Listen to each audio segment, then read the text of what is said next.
وبعد ذكر الأسس المتينة لابد من شروطه المعينة. Nous sommes très heureux de vous retrouver dans un nouvel épisode de Madina Institut. Nous sommes dans le niveau 1 de la matière biographie.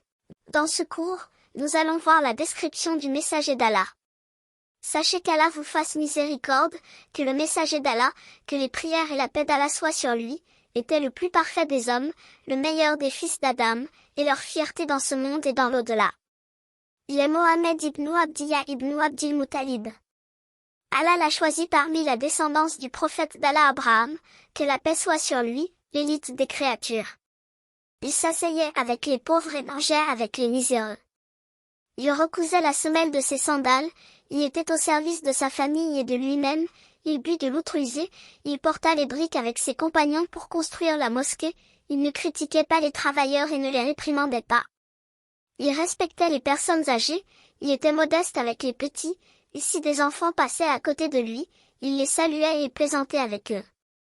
Il avait une grande modestie, il était éloigné de la fierté, de l'arrogance, de l'orgueil et de la supériorité. Il était généreux, donnait avec largesse, et il dépensait largement, avec générosité et en plaçant sa confiance en Allah. À chaque fois qu'on lui demandait une chose parmi les biens de ce monde qu'il possédait, il ne repoussait jamais celui qui lui demandait. Parfois, 2 mois passaient sans que le feu ne soit allumé dans les maisons de ses épouses. Il dormait pendant plusieurs nuits consécutives en ayant faim et sa famille ne trouvait rien à manger pour le dîner. Il sortait de chez lui à cause de la faim, il attachait une pierre sur son ventre à cause de la douleur de la faim. Les compagnons savaient lorsqu'il avait faim par le changement de sa voix. Il connut les problèmes et les difficultés de la vie, il grandit en étant orphelin, sans avoir la tendresse maternelle, son père mourut alors que ses yeux ne se sont pas réjouis de sa vue, son peuple lui causa du tort par la parole et les actes. Sa dent fut cassée, il fut blessé au visage, et son sang coula. Il connut la douleur par ses ennemis, ils empoisonnèrent sa nourriture, ils l'ensorcelèrent dans sa famille, les malheurs se succédèrent sur lui, et les difficultés tombèrent sur lui. 6 de ses enfants moururent pendant sa vie, et ses tourments ne le détournèrent pas de l'appel vers Allah. Il patienta face aux tristesses de la vie et ses difficultés. Il avait le cœur tendre et rempli de miséricorde, lorsqu'il entendait un enfant pleurer pendant la prière, il raccourcissait la prière parce qu'il connaissait ce que la mère ressent lorsque son enfant pleure. Il visitait le cimetière de Médine, il se rappelait alors l'au-delà et pleurait. Et il pria sur les morts 8 ans après la bataille, comme s'il voulait leur faire ses adieux. Il était l'homme le plus chaste et le plus honorable, sa main n'a jamais touché une femme qui ne lui était pas licite. Il était très loyal avec ses épouses et ses compagnons, qu'Allah soit satisfait d'eux. Lorsqu'il égorgeait une brebis, après la mort de son épouse Khadija, il la découpait en morceaux, puis envoyait des morceaux à ses amis, par loyauté envers elle. Il était généreux envers ses compagnons et il ne préférait pas une chose pour lui en dehors d'eux. Il visitait son fils Ibrahim chez sa nourrice, Ibrahim venait alors vers lui en étant poussiéreux, le prophète, qu'Allah prit sur lui et le salut, le prenait alors dans ses bras, l'embrassait et sentait son odeur, à cause de la tendresse paternelle envers lui. Il avait les meilleures qualités, il était clément et ne punissait pas par le mal, mais il pardonnait, il ne se mettait pas en colère pour lui-même et ne secourait pas sa propre personne. Un bédouin vint, attrapa son habit par derrière et le tira car il voulait lui demander de l'argent, il se retourna alors vers lui en souriant et lui donna ce qu'il voulait. Il était doux et toujours souriant. Il pardonna à ceux qui l'avaient ensorcelé, il ne réprimanda pas ceux qui avaient mis le poison dans sa nourriture, il pardonna à ceux qui l'avaient combattu, et leur dit lors de la conquête de la Mecque, « Partez car vous êtes libres. » Il était le meilleur des hommes, il était le messager d'Allah, il est notre modèle à suivre, et aucun homme ne l'égale. Il rendait visite à ses compagnons, il était très poli envers ceux qui avaient beaucoup de mérite, il avait de bonnes relations avec les gens, il était un bon compagnon, il rendait visite à ses proches parents, il ne traitait personne durement, il était pudique et ne prononçait pas de propos obscènes. Ses paroles même courtes étaient lourdes de sens. Il était éloquent, il prononçait un discours admirable, et sa parole touchait au plus profond des cœurs. Il passait tout son temps dans l'obéissance d'Allah et sa satisfaction. Dans la nourriture qu'il présentait à ses invités, il n'exagérait pas et il ne demandait pas que l'on prépare ce qui n'était pas présent. Les compagnons l'ont beaucoup aimé, lorsqu'il parlait, ils écoutaient, lorsqu'il ordonnait, ils s'empressaient d'obéir à son ordre.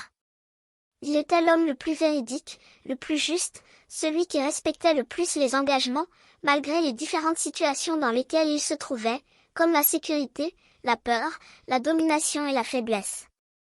Il honorait les gens de sa famille et avait de bonnes relations avec eux. Lorsque sa fille Fatima, qu'Allah soit satisfait d'elle, venait vers lui, il se levait vers elle et lui disait « Bienvenue », et il la faisait s'asseoir à côté de lui. Depuis le début de sa mission jusqu'à sa mort, il a appelé à l'adoration de son Seigneur et il a interdit à sa communauté de tomber dans le polythéisme. Son corps était parfait, et dégageait une bonne odeur, ses membres étaient larges, proportionnés et beaux. Le prophète était de taille moyenne, ni très grand ni petit. Clair de peau, ni très blanc, ni noir. Sa tête était large et son ossature forte. Son visage était beau et lumineux comme la pleine lune, modérément arrondi, ses yeux étaient bien distants et noirs, ses cils longs, et le fond de ses yeux rougeâtres. Il appliquait sur ses yeux de l'antimoine tous les soirs à 3 reprises. Son nez était droit et sa bouche était grande, ce qui est une qualité pour les hommes. Avec des dents espacées et brillantes. Sa voix était belle, et ses joues étaient douces. Ses cheveux n'étaient ni totalement crépus, ni totalement lisses, et ils descendaient parfois jusqu'aux épaules, jusqu'aux oreilles ou au milieu des oreilles. Il peignait ses cheveux en arrière, puis il fit une raie au milieu, en laissant une bêche sur son front. Il attachait ses cheveux et laissait pousser sa barbe. Sa barbe était touffue. Lorsqu'il décéda, il n'avait pas un cheveu blanc sur la tête et la barbe. Il avait un beau corps, ses épaules et sa poitrine étaient larges. Entre ses épaules, se trouvait le sceau de la prophétie, comparable à un œuf de pigeon. Il était velu sur les épaules, les avant-bras et le haut de la poitrine. Une ligne de poils fins descendait de sa poitrine jusqu'à son nombril, et son ventre était plat. Son poignet et sa paume étaient larges, ses doigts étaient épais, ce qui est une qualité pour les hommes car cela leur permet une meilleure saisie, et c'est un défaut pour les femmes car ce qui leur convient le mieux est qu'elles soient douces. Lorsqu'il marchait, il semblait dévaler une pente, c'est-à-dire que sa démarche était franche. Le vêtement qu'il préférait était le camis, sa couleur préférée était le blanc. Il a porté un temps une toge rouge avec un izar, tissu couvrant le bas du corps, et un rida, tissu couvrant le haut du corps. Il a aussi porté 2 vêtements verts. Il porta un temps un turban noir dont il laissait pendre les extrémités entre ses épaules. Il portait une bague en argent à l'auriculaire droit et parfois gauche, il a aussi porté des chaussures et des sandales. Il a guidé sa communauté vers tout bien, et il les a avertis de tout mal. Donc, suivez toujours son chemin, accrochez-vous à sa guidée et à sa sunna, et méfiez-vous de lui désobéir, vous obtiendrez la réussite dans ce monde et dans l'au-delà. Il fut atteint par la maladie. Il ne possède rien des particularités de la seigneurie et de la divinité, mais il est un messager qui transmet le message de son Seigneur. Nous devons l'aimer plus que nos propres personnes mais pas l'élever au-dessus de son rang, ni diminuer son rang, il est obligatoire de le suivre et d'obéir à ses ordres. En lui obéissant, les miséricordes descendent et les bonnes choses se succèdent. Et en le suivant, la vie est aisée.